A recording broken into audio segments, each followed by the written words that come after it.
Scott, General Manager, Longview Transit. It's about 11:46. Eddie, our chairperson, was with us, and he has, we've lost him briefly. If he comes back on, we'll let him hop right in. Otherwise, I will just continue. Welcome to 2021. I'll start off by saying it started off as a rough year already. We were fortunate enough that we did not have a single COVID case during 2020 anywhere in the agency. But we have been, starting on New Year's Day, we've been hit pretty hard. Our director of maintenance is out, our assistant general manager is out, our dispatcher is out, and then our administrative assistant just came back a few days ago. So I've kind of been doing a little more hands-on in areas that I normally don't necessarily do on a day-to-day basis. And then, of course, we had our snow.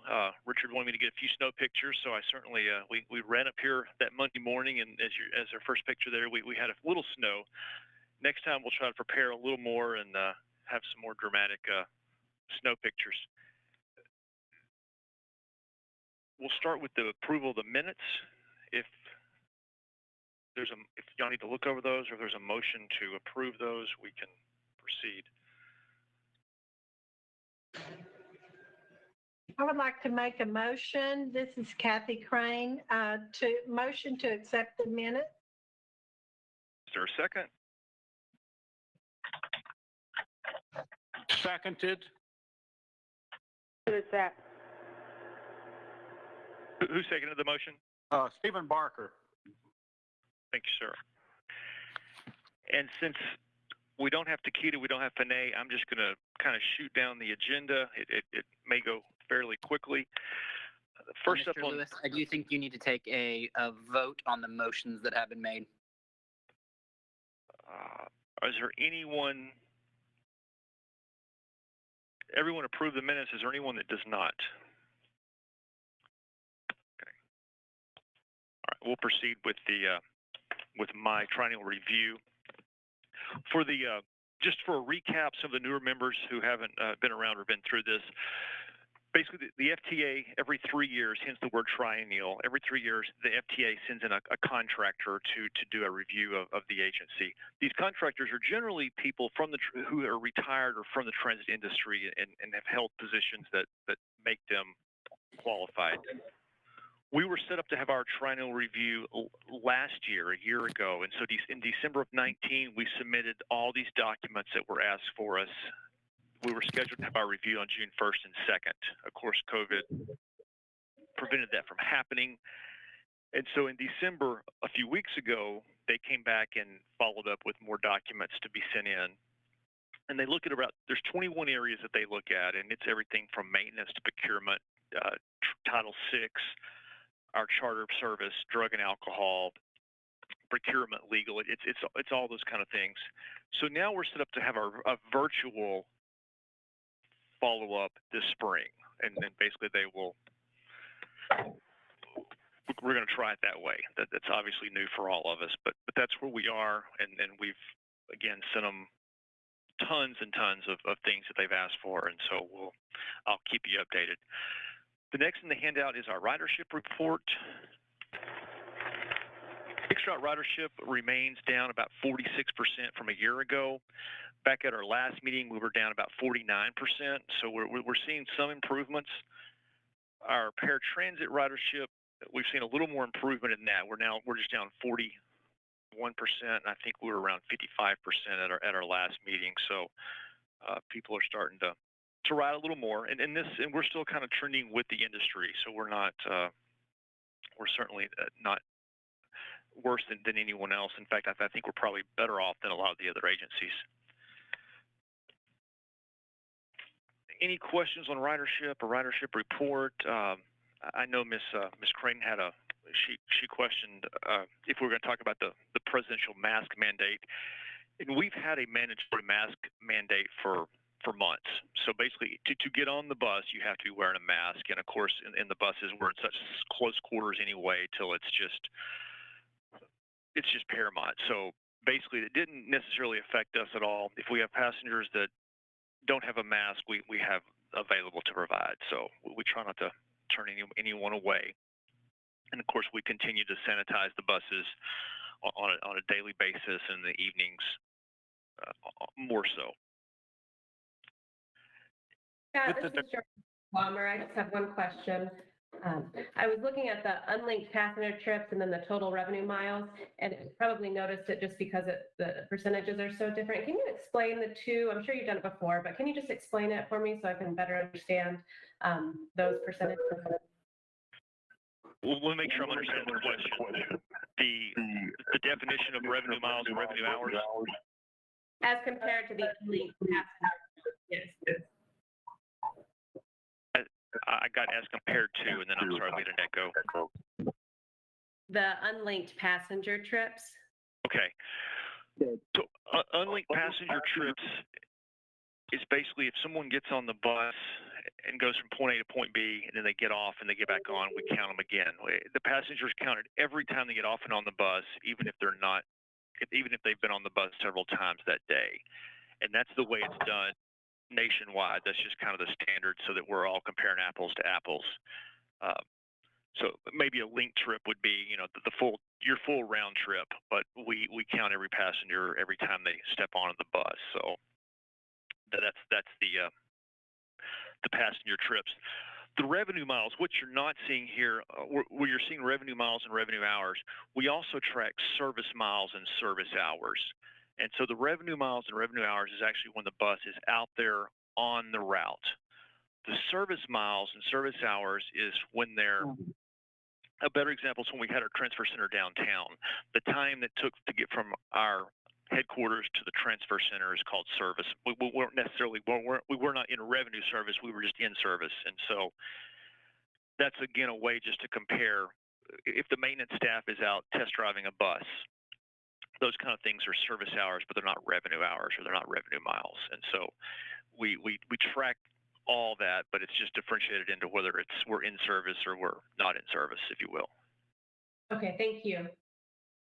And the same with the paratransit. The paratransit is even a better example, maybe. And once the driver leaves Longview Transit,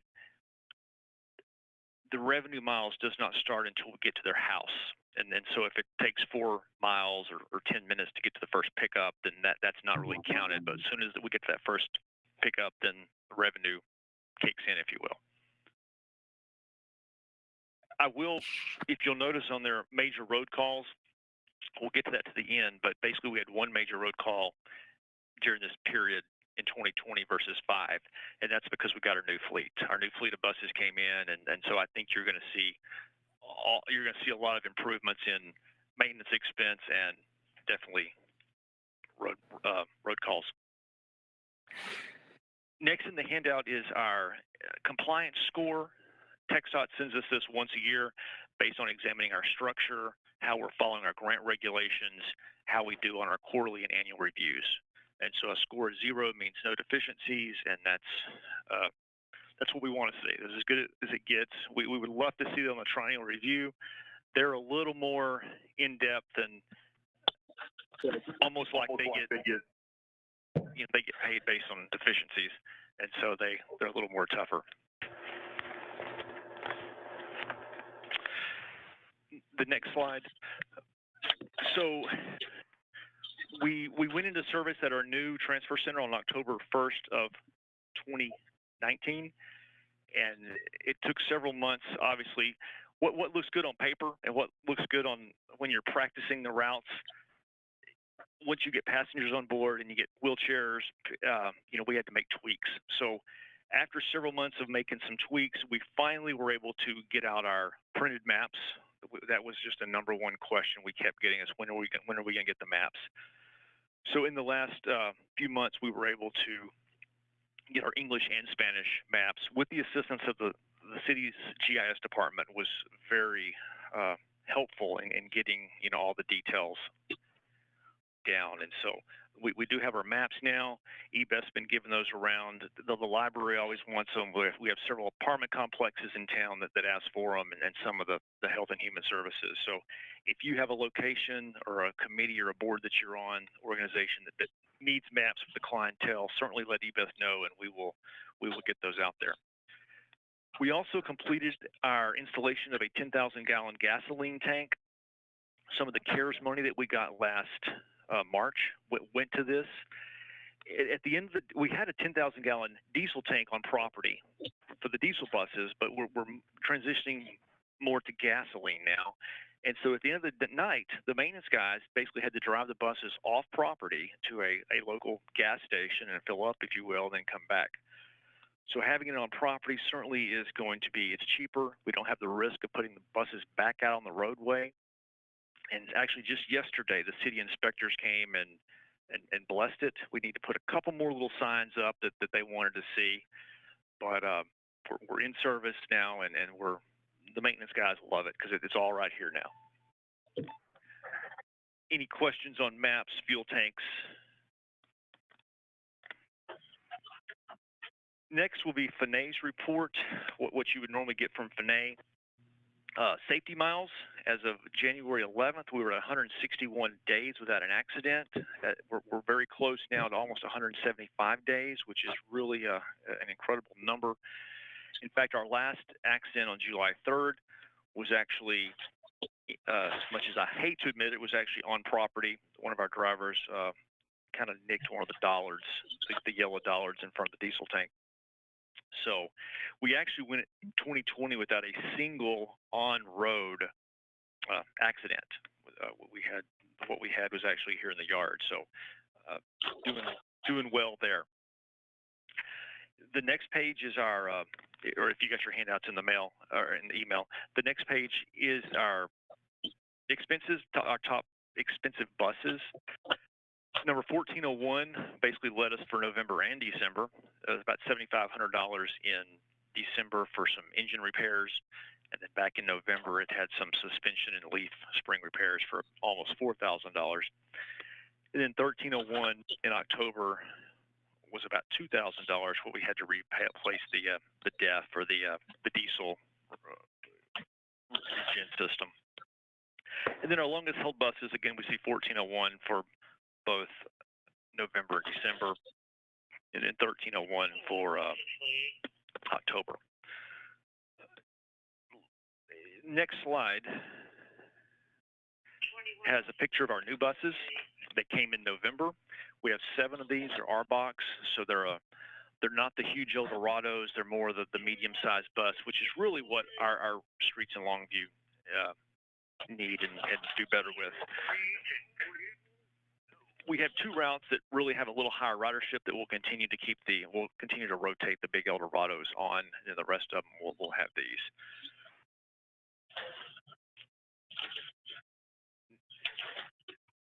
Any discussion, comments, questions on any of that? Mr. Lewis, I was just going to say, Chairman Tolles has joined the meeting. He is self-muted this time. We just unmuted him. There was a little bit of feedback between his phone and your phone, but he is in the meeting now. And so if he unmutes, he's here, just for so that you are aware. Eddie, welcome. Any comments or additions from you? On the maintenance, you mentioned the DEF system. Is that a routine maintenance, or is that because of a hardware failure? That's where Finay comes in. So the DEF system is on the diesels, and it's what I guess cleans or recycles some of the soot out, and so it's a constant problem with the diesels. They get stopped up. They have to once a week we do a manual regen where the engine heats up to several thousand degrees and burns all that particulate off. But sometimes they still get stopped up, and so that was every now and then we have to take it to a local vendor, and they basically put it in a commercial oven that's made for this, and then cooked it even higher. So I believe this was one of the times we had to go and actually it says we got the pump replaced. So it's definitely a routine maintenance, but it's something that's more routine than we would like, basically just because of the diesel issues. Okay, thank you.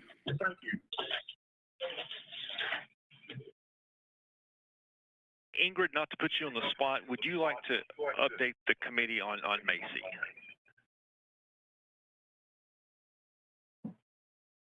Many of y'all know that Macy Wires was our MPO, who was an ex officio member of our board, but certainly was very well versed in everything that she did and kept us up to date on some of the plans that was going on with the MPO. Ingrid, are you still with us? She's in the meeting, and her microphone unmuted, but we don't seem to be getting audio from her. As some of you may know, Macy took a leave of absence in the fall to have a child, and she has decided to stay home with that child, which is great if you can do it. We will certainly miss Macy. Macy was an asset to us and to the city, but there's a vacancy there, and we will. Ingrid was her supervisor and is going to fill that role as needed until a replacement's found. Any other comments, questions? Scott, Yes, sir. it's Eddie Tolles. I just want to thank everybody. I'm sorry I had a little technical difficulties this morning, but certainly appreciate everyone's participation and steadfast with working with the Transportation Department. I'm going to kind of just stand by since I'm late, but certainly appreciate everybody standing in. And thank you so much. I am here, though. Sounds great. As far as our snow day, we get snow about every 3 years here in Longview. We delayed opening for about 4 hours. We opened it at 10 a.m. instead of our normal 6 a.m. I was able to get in touch with Richard that Sunday night and get the word out. You never know at what point to delay it or not delay it and how much. And I appreciate Richard on his evening off being able to get the word out on social media and on the city's information. We made that decision, but we had no really issues with the public. They seemed to be understandable that we were not able to open right away, but turned out to be a nice day and it worked out for us. That's all I have. If there's no other questions or comments, we're good. And obviously you're always welcome to contact myself or any of my staff for questions that you have.